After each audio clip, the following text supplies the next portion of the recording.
Hello. It's not gonna be a trick. Maybe it will be a tip.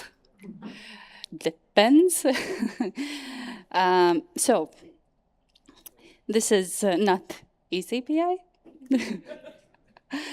This is who has ever had a New Year, New Me resolution? Yes. So did I.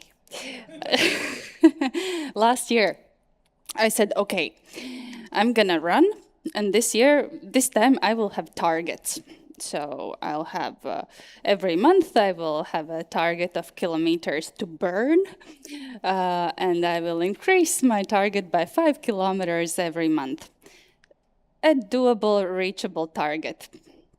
And then I think it was around March, we had a 2-day event. I think it was in Jurmala.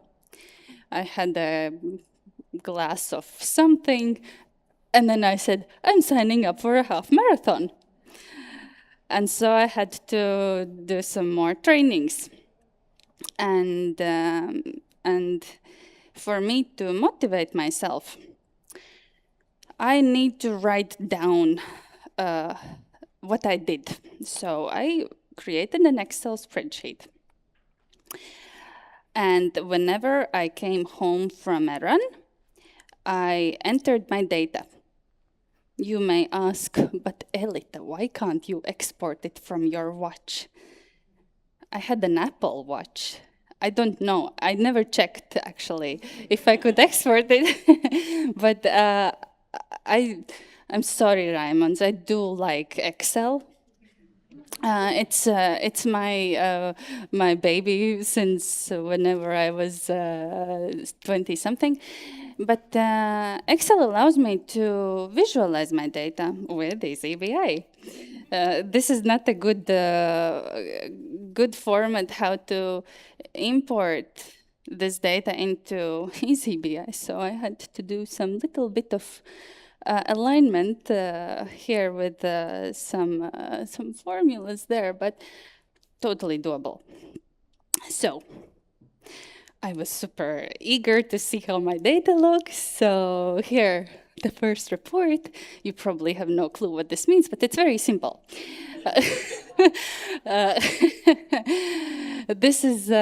These are the distances I ran. Those that are runners may think, "Oh my God, this is just like a child's game, right?" But I needed reachable targets. I didn't want to overload myself, and you can see that eventually. I think this is after the March meeting, so I started running more because I had a half marathon to run, right? And here the colors are.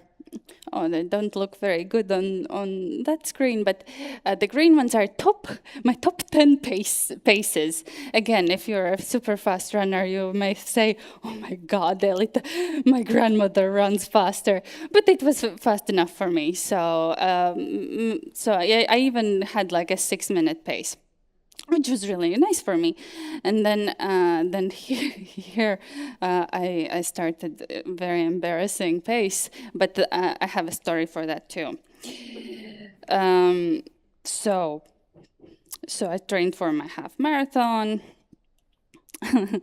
and here in this chart, horrible, right? My heart rate is absolutely horrible, but I told myself, but you just look at the trend. Is the arrow green or red? Is your is your heart rate decreasing eventually? Yes, it is.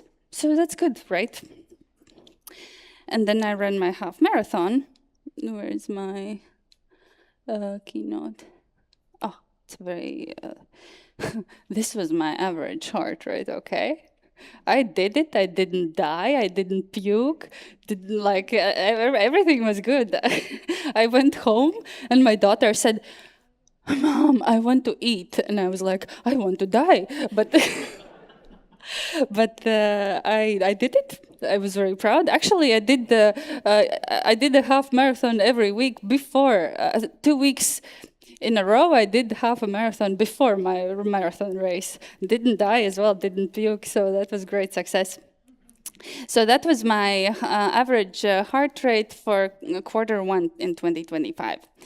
Then, luckily, I continued my running. I took a little bit of a pause in June. And what did I want to say? Oh, I went on a business trip with Janis Gulbis. And then we had a talk about, I don't know if you remember, but we did have a talk. And he was like, Elita, you need to run slower. And I was like, I can't. It's embarrassing. Like, if I'm gonna follow the heart rate zones, I'm just gonna walk, right? And what will Riga runners will think of me when I'm on the streets walking? That's just unacceptable. But I did my best. I talked to ChatGPT. I asked advice from my AI friend, and the ChatGPT said, "Well, try to run until you reach around 150 beats." And I said, "Can it be 155?" So I started negotiating with the AI. It's not good, but then I had a target to run 30 kilometers by the end of in one run, not in a month. I had a target to run 30 kilometers, and I did it. So here I created the kilometer burn downs each month. January started very badly because I was actually sick, so I couldn't start burning my kilometers, but I did it. And I made all my targets very quickly, actually, except for June. And then I created the table. What should be my perfect pace to get the lowest average rate? This is where my Apple era ended. In October, I switched to Garmin. And then I figured out that Garmin has a very nice CSV download. So this is my data.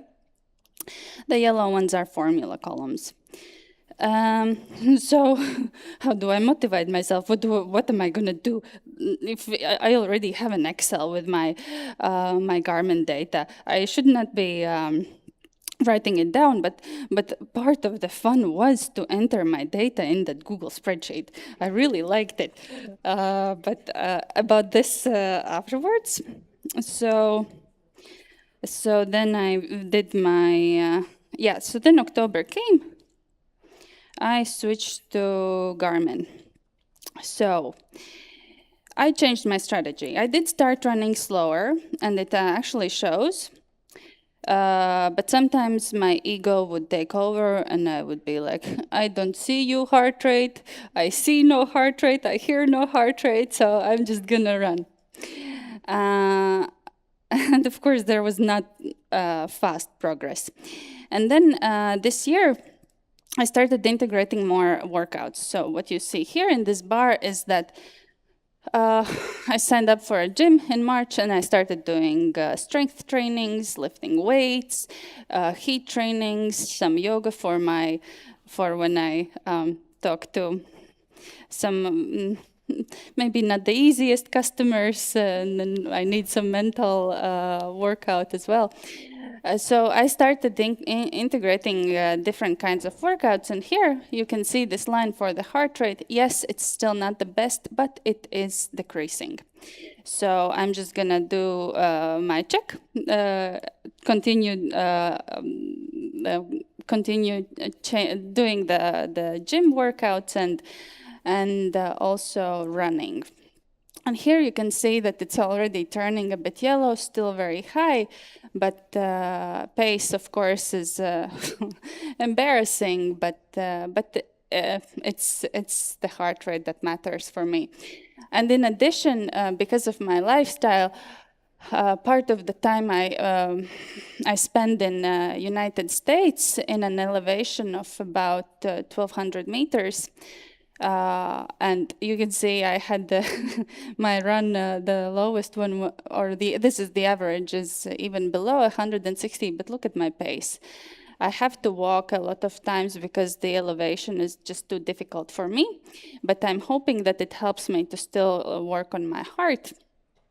And here for the comparison, let me make it a little bigger. May 23rd, I ran almost the same distance as I did 2 days ago.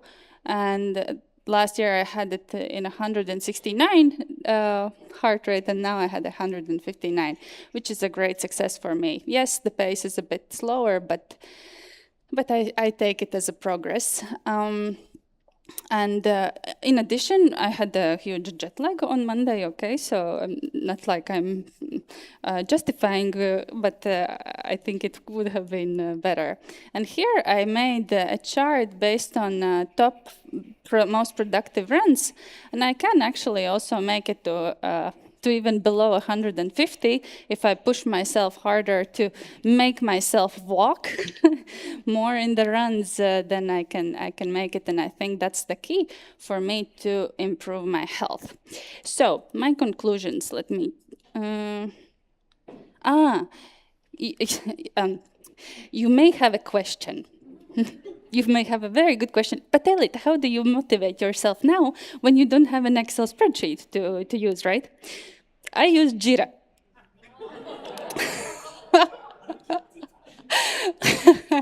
I need to. So I'm a rather efficient person. I want to do something that's useful in many aspects. So I need to generate test data, right?